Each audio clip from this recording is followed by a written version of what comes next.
Hello, Janae. Thank you so much for doing this interview.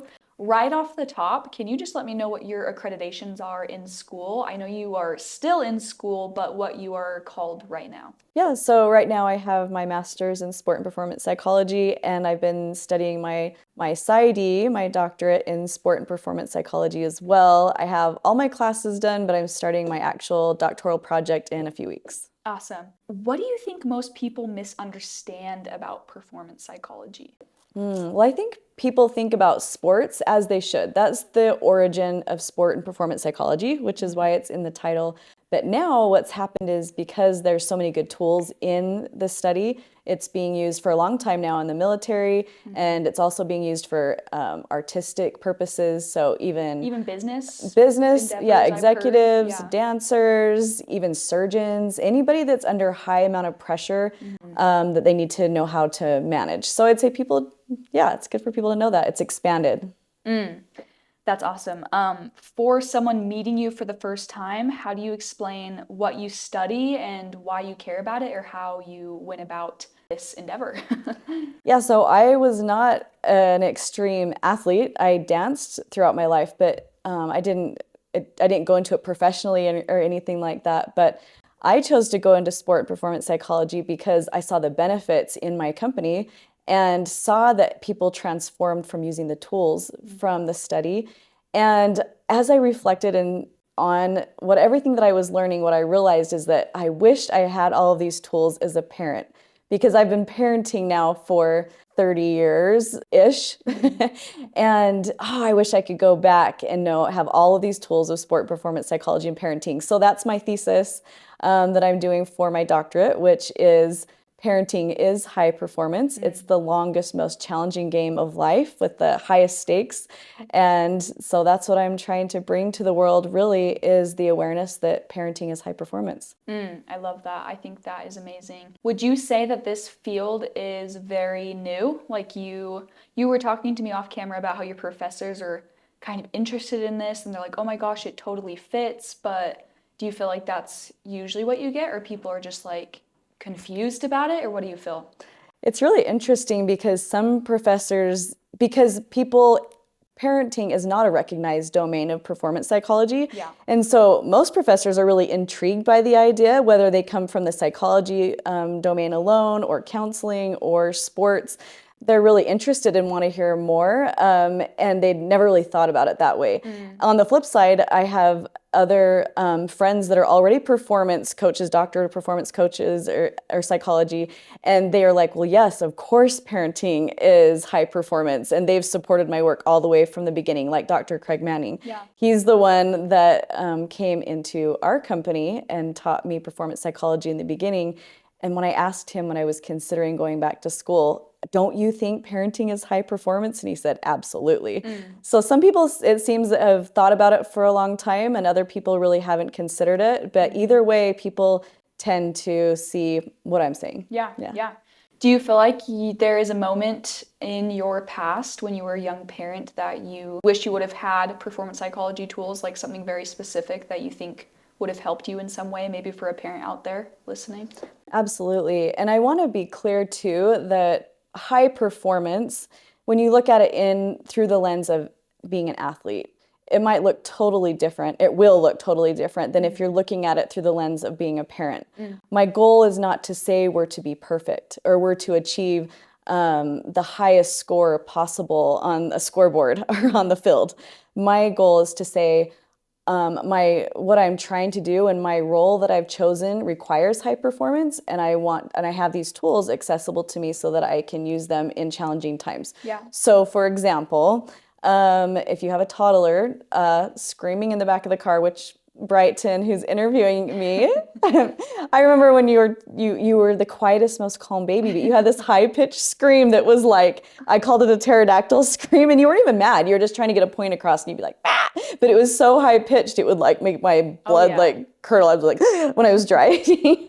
And so if I were to take a tool from performance psychology in the situation, and I could zoom back to when you were, I think it was 1 when you started doing it.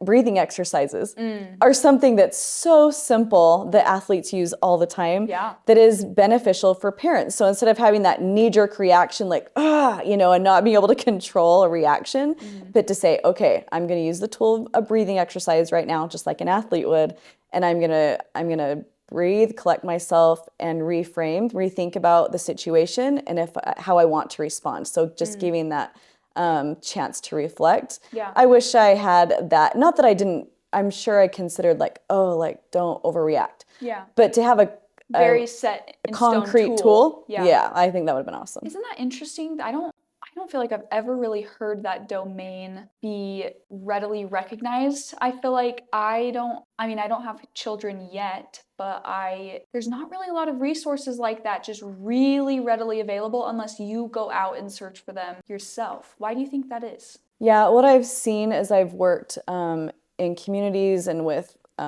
different people in the government and just lots of resources for parents. Parents get these kind of tools when they're kind of in distress, when it's like so bad that you need help now. And my goal is to bring them to parents before they even need them. Preventative, proactive. Preventative, proactive, so that they have the tools so that when it happens, they can manage those stressful situations. And we know from research that it lowers child abuse and neglect when you have tools ready to react in certain ways before it happens. So yeah, that's my goal, is to bring to the everyday parent that wants to show up and have tools and be ready for the craziness, which is parenting. That absolutely makes sense. Is there anything else that you think you would want a parent to know when it comes to something that you've learned throughout school? I would say more than school. What I've learned from my experience in parenting is even more important. And that's what I want people to know, is that for a long time I felt like, I'm not as educated as I want to be in a certain topic, and I felt not good enough, maybe because I grew up feeling like I wanted to have more education and I didn't for a long time. But what I know is that I was getting education all along, and simply being a parent and trying to show up every day is the education. So my message would be that you are good enough as you are, and as you show up and just try your best every day, that's what the education is. Absolutely. And I think too, we were talking again off camera about how parents never feel adequate no matter what. And I think that is true, and that's always going to be true. But something that is amazing for someone listening to this is that I believe if you are going out of your way to become a better parent and a better person and finding tools, then that's all that you need to do to, give the best life for your children and yourself as well. Yeah, and you're right. And I think the way if I were to define better, it would be like being aware in showing up, really, because better sometimes is literally like, I'm going to let myself take a nap today, or better on a different day could be, I want to learn a new tool. Better is just to keep trying. So yeah, it's the intention behind it. As you're my daughter number 4. I have a bonus daughter at the beginning, and then I have 5 more daughters, and then we adopted a little boy at the end, and also we raised my niece for 5 years. And so I have been in the active education of parenting for a long time, and I've held myself back a little bit from sharing with the world what I've been learning, because I just feel like it's never quite ever good enough. And I was feeling that way even this morning. What's holding me back from sharing everything that I've studied in school, in the community, everything I've done to build parent leadership and build my own family? And if I still don't even feel like that's good enough to share with the world, then what is? Do you know what I mean? It's like, who would I want to learn from? I would want to learn from another parent that's tried their best, that's just shown up, failed, gotten back up, found resilience, and kept going. And so I decided today, really after 30 decades of parenting, I mean, more than that, I think. It's like I've got to do the math, but it's okay if I am not perfect. Nobody is. And I've tried my best consistently. Yeah. And that's what matters. So I'm ready to really start sharing what I meant to share, what I want to share. What do you think a big misconception is that people have about parenting? People, it's so interesting. One of the things I hear a lot is, I am just a parent. I was called a 4-letter word, meaning it's a swear word, because just a parent is the most valuable job in the universe. And somehow we've been told, or we hear that it's to be done after, or it's not as important as, or it's a secondary thing, or I'm just a mom, or, I'm building over here and I do these things and I have some kids, and I don't know if that's everyone or just a lot of people that I hear from, but being a parent is the most important job. And I love the idea of people being proud of that. And so the other thing about that part too is that I found that parents a lot of times don't feel like a leader if they're not a CEO of a company or whatever. If they don't feel like a leader, but they already have greatness in them. They are already waking up and leading in their family. You're the CEO of your Yeah, family. you're the CEO of your family. You've seen those studies where it's just like, what would it charge a parent if they were to do all of these things? What would they make in a job? So parents already are valuable and they're doing the most important job, and they already are a leader and they have a voice that they can share. And my biggest desire and goal with all of this work with Parents Driving Change, which is the organization I started with my partner, Barbara Levitt, she's my partner in Parents Driving Change, is to help parents recognize that they already are a leader and what is the voice of what they believe and what they want to share with the world and how they want to represent, to support their families and to encourage them to do that. If there is one thing that a parent could do today to make their life, I know better isn't the best word, but to make their life more meaningful or better, one change that you think that would help them, what would that be? Yeah, well, Barbara always says one small but significant change is huge. Because if we think of these big, huge, grandiose goals that we have, often they don't happen and they're overwhelming and even depressing. So, and I know that from performance psychology as well. We need to set goals that are achievable, right? Smart goals. So what is one small but significant thing you can do?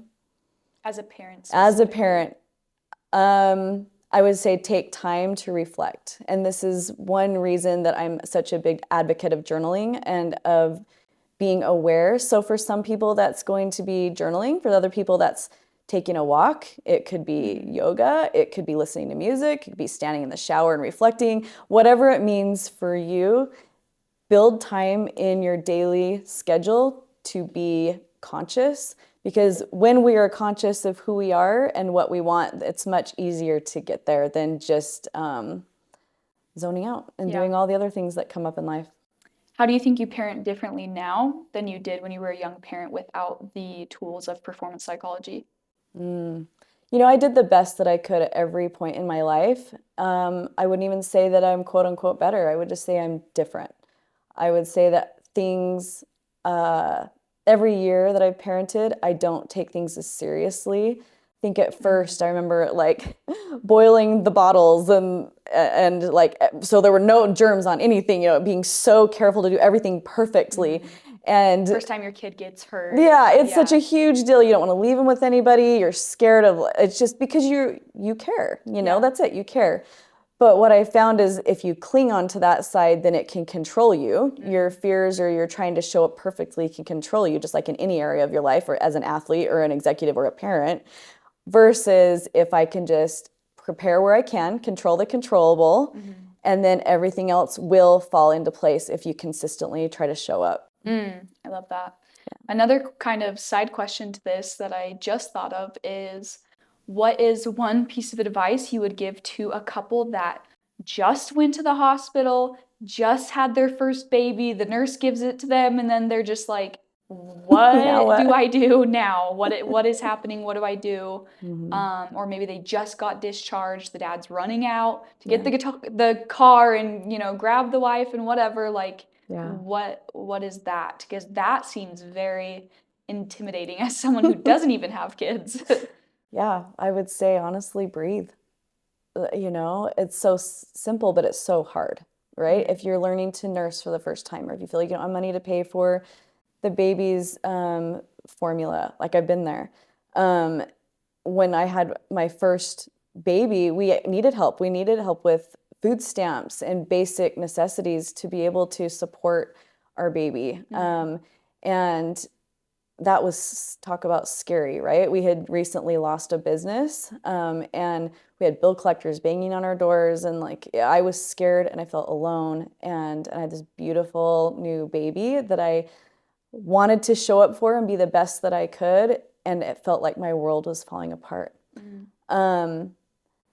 Hindsight, I would have just said, just be, just breathe, because we want to see everything so far in advance. And the reality is, even if we try to plan everything to be perfect, it's not going to end up a certain way anyway. Yeah. So just trying to take one day at a time, one snuggle with your baby at a time, sleep when you can. When you can't, try to find humor in all of the chaos. And I know that's a lot easier said than done, but trying to find the times that you can just laugh at the craziness of life. I love that.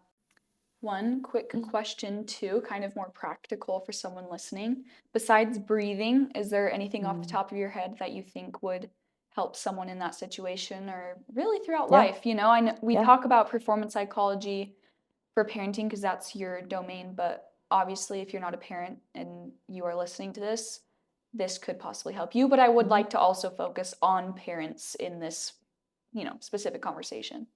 Yeah, well, my partner and I on Parents Driving Change, we wrote a curriculum called A Family Trip, and it teaches the protective factors. And these are 5 factors that help families to be strong in instances just like this. So for your question, as another tool I would bring up in this scenario, I love the idea of social connections. So Which is in your book. That's it is in the book, and it's in the training, and it's in a children's book, and it's in all the stuff. But I love the idea of social connections because if you have people around you, positive social connections that care about you, that are invested in you, that can see when you're down, or that can reach out and say, "Let me hold the baby for you for a minute while you take a nap." Mom groups, mom groups. Any social places where you find joy and reflection. And you might not have that in your family, and that's totally fine. There's a lot of people that feel alone, and they need to go maybe to the public library or community center and look for some get-togethers so they can be with other parents that get where they're at right now. Can you tell me the other 5 protective factors? And I know that is in your curriculum, and we can link it down below for parents. Yeah, I'm on the spot. I've only been writing about it for like 20 years. But okay, so the first one is parental resilience. And in my book, that's represented by a mountain goat, because Barbara and I felt like mountain goat is an epitome of resilience, to cling onto the cliffs when things feel hard. Have you seen those mountain goats?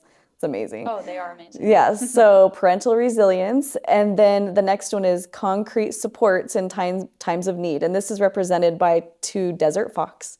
And that is the tools. Concrete supports are like if you need to reach out for help with food, or if you need to reach out to a professional that knows, like maybe a respite for daycare or things like that. So concrete supports in times of need is important. And then the next one is what I just talked about, which is social connections.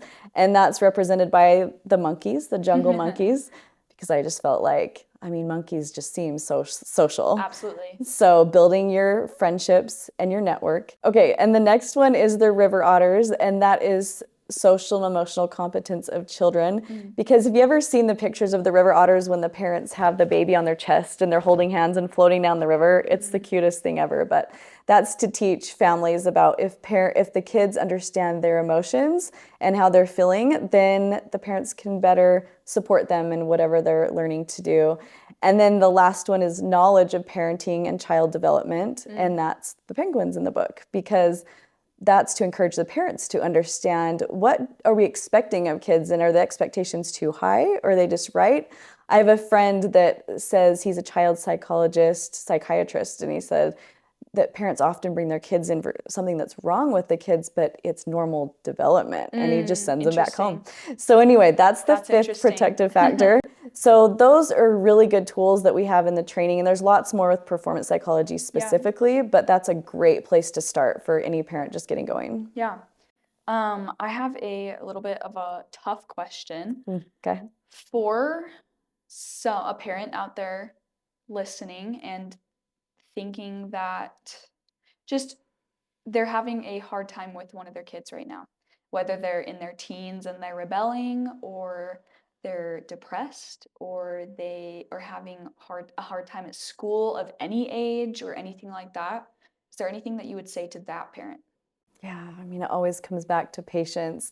You talk about when you very first get a brand new baby and they lay them on your chest, and I cry every time when a baby's laid on my chest 5 times. And one of my favorite things to do, and also the hardest thing to do in parenting, is to know that that baby is going to grow up into exactly what they choose to grow up and to do and what they love. Yeah. And so the practice is supporting them in that journey and try not to control the journey, especially when they're failing or they're struggling and you think that you know the best answers.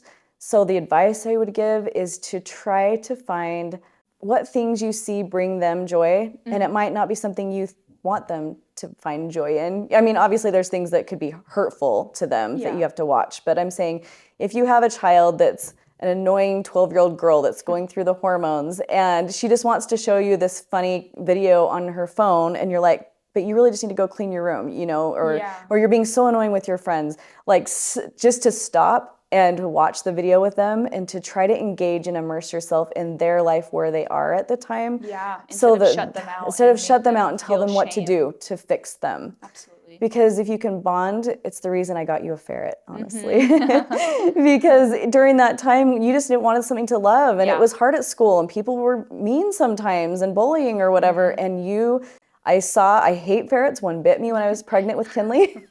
But when I saw that you light up when you saw the ferret, I was like, this is what she needs right now. It's like, as much as I don't like ferrets, I want to laugh at the ferret with you. And I want to create the place the ferret lives with you. And I think because of that, not that I did it perfectly. Once again, this is why it's hard to show up and give advice. But I think at the end, I wanted you to feel that I loved you. Yeah. Yeah. So as the kid goes through all the crazy and it's ups and downs and all the things, at the end of the day, the child feels like my parent loves me and I want to see him again. I love that. My last random question is, in all of your research in performance psychology, as well as just schooling in general outside of that, I've always wondered about the debate of nature versus nurture with kids. And like you just said, there's everything that you can do as a parent and teach them morals and have them do sports and have them be healthy and all these things, have them have great coping skills. And then at the end of the day, they're going to be the person that they're supposed to be and divinely, supposed to be. But what do you think about that? Do you think it's more of that, like you're just helping them along their journey and they are who they are? Or do you think that there's things you can do as a parent to allow them to excel or be who they're supposed to be? Yeah, I mean, I think it's like a recipe, right? And not that I bake well, we know this about me, but like nature, this soul is being sent from whatever other realm. It doesn't matter what religion you are, whatever. This soul is showing up as a baby in your arms, right? And they do come with their own blueprint of who they are, and they're all different. And every time like I said, I have 6 daughters and 1 son, and I tried to parent all this the same way, with all of the kids. You can't. Like, you are a different parent to every single child, and every single child shows up so differently. Every parent knows this. And so nature, they come who they are. And then the recipe comes to like, okay, and what can I do with that? What's the nature part? A little bit of salt, a little bit of pepper, like whatever it is that you're baking, like for the child, looking and trying to figure out what is the recipe for that child. And it's an ongoing recipe book that needs to stay open on the counter because it's never finished either. For one child, they might just need more alone time snuggling and no words. And for another kid, they might want to talk a lot, and that's how they feel heard and seen. So it's both. It's nature and nurture, which makes it even harder. Yeah. Do you think as, someone studying performance psychology for parents, do you think that what I'm gathering from your answer is that one of the best skills a parent can have is to be adaptable? Yeah, I mean, if you think you're going to control anything with parenting, I mean, parenting's the best thing for you because you can make the perfect day plan, and I have a day planner, and you can set it out, and it's just life in general, but especially with parenting, it's not going to turn out exactly how you planned. So being adaptable and just knowing, okay, this is the tentative plan, and it's open to change will make your life a lot easier because then you're not crushed when things don't turn out exactly right. And then to put even a further spin on that, you work your whole entire life as a parent to help your child to be independent and strong and be able to stand on their own 2 feet.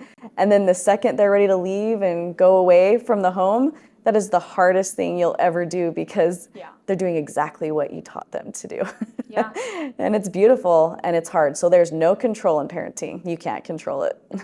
Do you have a message for empty nesters?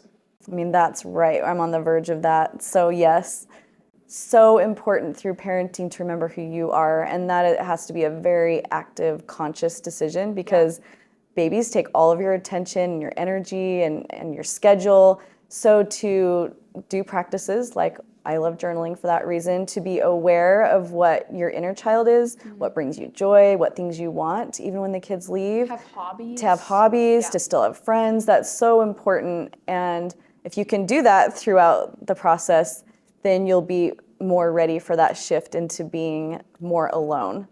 Having said that, if you did not do it, it's okay. You can still do the work to figure out what things you need and want to find joy after the kids leave. Yeah, because I'll say I think I've heard of a lot of my friends that are moms or even just moms online, and they will say that they don't really know themselves anymore. They don't feel like a person. They don't have their own hobbies or things they go do, and they've kind of lost themselves. Like what would you, do you see that a lot, and do you have a message for that?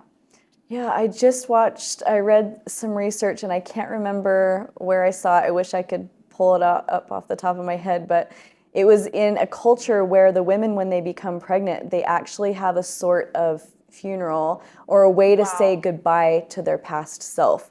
And it's in a beautiful way, but they literally, in a sense, and I like I said, I can't remember the tribe name and where it was, but they literally go into a sort of mourning and a beautiful goodbye to my past growing up self. I love you, goodbye, thank you. And welcoming this new phase, because you really are burying a part of yourself and you'll never be the same again. So honoring that it is a transformation. It's like the butterfly in the cocoon, the butterfly turns into, or the caterpillar turns into total mush, and then the whole DNA and everything shifts and they emerge a butterfly. It's really the same thing when you go from not being a mom to being a mom. Yeah. Yeah, I feel like in culture and stuff, it seems like it's been, for lack of a better word, demonized, for just, I feel like we only focus on the scary aspects of it, and that is something I'm worried about, is losing myself. But I think that that's beautiful to almost have your own type of ceremony and know that going in that you're going to be changed and that's okay, you know? That just the knowing of that being okay, I think is interesting. And I've learned, I don't know any other place that you learn more about yourself than in parenting. Now, in saying that, when I say parenting, that includes caregivers. It includes people that haven't physically given birth. And it's the dads. The dads don't carry the baby physically, but parenting, the act, can happen in a lot of ways. Sometimes it's the grandparent, sometimes you're an auntie, sometimes you're a neighbor that's loving. There's sometimes you're a guy in the neighborhood that is supportive and goes to sport events. Whatever it is, that is an act of parenting. So it's important to include caregiver in that as well. I love that. I think that that's very important. Well, Janae, if someone remembers one thing from this conversation, what do you hope it is? Just that parents have everything they need already inside of them to create a joyful parenting experience. It takes work and intention, but they can do it. You can do it. Yeah. I love that. Would you say that performance psychology for parenting, you're just pointing parents back to themselves and having them absolutely with themselves? Tools. Yeah, exploring yourself with more tools and things that I wish I did have when I was a younger parent, but I made it through it. I think if you show up and you do your best, that is good parenting. But I love that. Thank you so much. We will link everything down below. Like you said, you have your children's book, Eddie B. Steady, as well as your curriculum through Parents Driving Change. So if you guys have any more questions for Janae, we'll put them in the comments below or message her at janae.moss on all of your socials, I believe. Is that at right? Janae.moss on Instagram. On YouTube, it's just Janae Moss. Substack, Janae Moss. Yeah. Okay, perfect. Okay, thank you. Yeah, See bye. ya.